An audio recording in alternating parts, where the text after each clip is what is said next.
The critics are weighing in on Destiny 2's newest expansion, Edge of Fate. We're going to see what this article is written about. We got a review. Destiny 2's latest expansion, The Edge of Fate, couldn't be more aptly named. Bam. As a studio, Bungie has become the Jean-Luc Picard facepalm meme in recent years. The stakes are exceptionally high, and their fumbles have continued without reprieve. A lot of fancy words in this article already. Last year, against all odds, the final shape stuck the landing, wrapping up an entire era in epic, satisfying fashion. The pressure to deliver on what's next must have been immense. There's something intriguing about the Edge of Fate, but it's buried under the weight of its own expectations and endless baffling changes.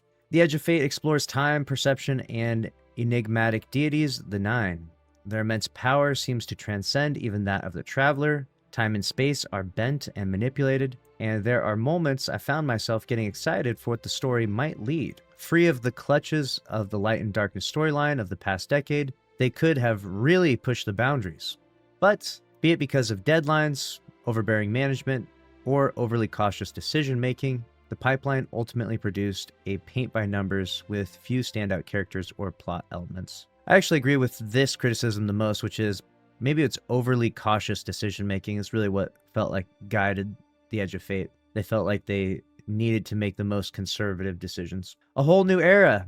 Newcomer Lodi joins returning faces Ikora and Orin for the story beats, and the melodrama is laid on thick. Line delivery goes too far, and a baseline of why I should care about any of it is sorely missed. That one's the really big part, is why should I care? And it should be so obvious that even the most, even an illiterate crayon-eating titan should be able to follow the story and understand the meaning behind it. Because that's me. I'm kidding. Equally missed is consistency, with Ikora Ray's voice actor being replaced here, and a grab bag of nicely done CG cutscenes starkly contrasted the static characters and unvoiced text boxes.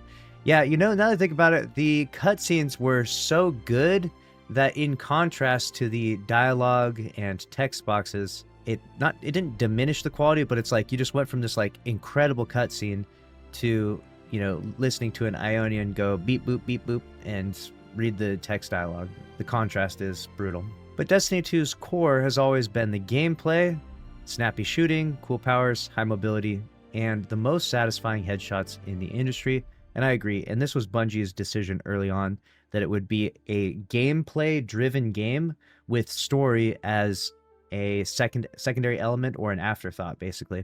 It's not a story-driven game with gunplay following suit. These things are still there, the core mechanics feel awesome, secondary to those things, and limited mostly to dungeons and raids are palette cleanser mechanics, jumping puzzles, mechanical puzzles, that sort of thing. Puzzles work in Destiny specifically because they break up the cycle of core mechanics and make a return to ripping headshots feel great. Edge of Fate puts palette cleansers front and center, and boy oh boy does it work for me. Okay, so they were really liking the puzzles. We've heard a good amount of people criticize the puzzles as being too simplistic or gimmicky, easy to get through. And to be fair, I do think that the campaign is meant to be cleared by everyone, the mechanics or the puzzle's difficulty level isn't going to be that high.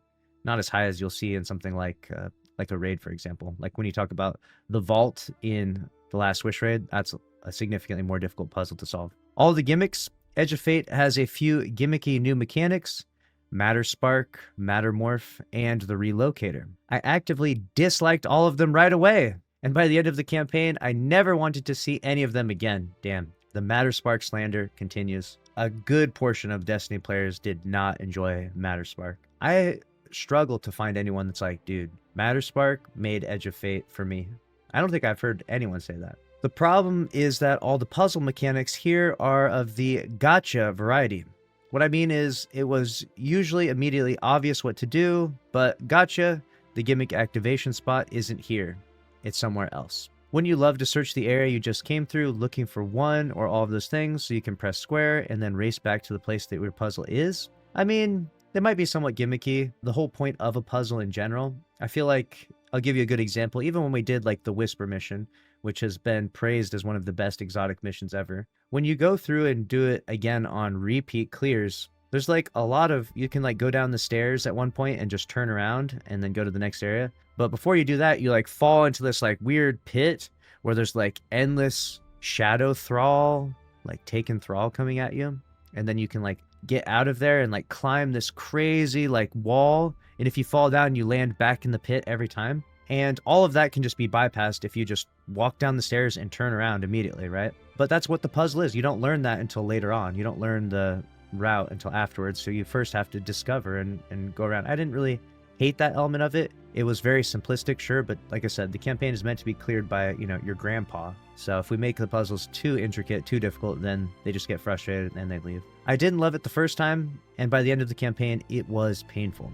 I was thinking about why exactly it bothered me so much, and the answer is there isn't much else to latch onto design-wise. Missions are almost exclusively fetch quests, and with combat arenas linking puzzles together. The final shape showcased the creative and technical chops Bungie became known for, and it just isn't really here. Kepler, the new location, is fine, but lacks standpoint features. Locations don't feel unique, and I was often staring at the map trying to figure out which similar tunnel was the right one this time. The inhabitants of Kepler, the Aeonians, are an interesting introduction, but they're used exclusively as press square to start markers with minor plot implications. Maybe there's more coming for them? Not having Xur factor in somehow seems like a really missed opportunity, even if only to build some additional baseline lore.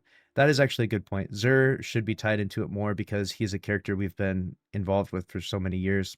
We would have much more like emotional response, you know? It would be interesting to see how he ties into all of this. Like, there is written in the lore that like Xur's back is broken. Like, the reason why he's hunched over is because one of the, I believe it was one of the 9, actually like hit him in the back, you know? It would have been cool if there was, I don't even know what you'd have, like, if you had a cutscene that showed that. So then you have this, like, visceral emotion of, like, fuck you, you know, to the 9, you know? Like, you are sadistic, right? You hurt Xur, you know, you hurt our beloved Xur, who's brought us all these wonderful exotics all these years, you know? Then we'd have, like, a real emotional response. And, like, it's written in the lore, and it's excellent, like, tidbit of lore that helps build the story and the character of what we're leading into, but if it's not just drawn out for us directly with the campaign, with the narrative, then a lot of people won't even know about it. More impenetrable than ever, I've been playing Destiny 2 since the beginning, and without doubt, I've never felt quite so lost as I did with the Edge of Fate. It's obvious a lot of effort went into trying to streamline the experience, but at the same time, it has never been so repetitive and grindy. Now, Destiny has forever had an accessibility and UX problem.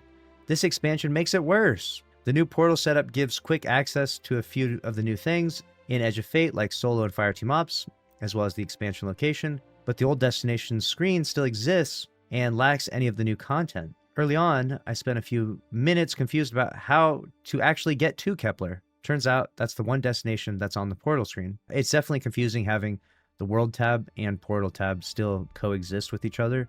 It would have been nice if they could have integrated the elements of the portal into the world tab, you know, just around the border somewhere or something. I don't know. You figure it out. There's ways to pull it off. Elsewhere, rewards for completing activities are unnecessarily complex and often too many layers deep. Consumable items exist to reroll event parameters, and I wanted to take literal notes while trying to understand what outcomes my choices were affecting. Destiny 2 is a loot game, and the chase is part of it, but the changes have made it hard to know if activities are likely to result in that sweet, sweet loot. Half an idea. I've rewritten this next part about 12 times, trying to succinctly capture what has changed mechanically, and it's a fool's errand in the context of this review. So I'm going to stick mostly to how the changes impact playing Destiny 2. In short, old gear, even stuff I've farmed over hundreds of hours, isn't really useful anymore. New high-tier items drop from higher difficulty activities, but growth is absolutely glacial. I ran out of interest in the portal activities long before approaching the power cap, which has been reset.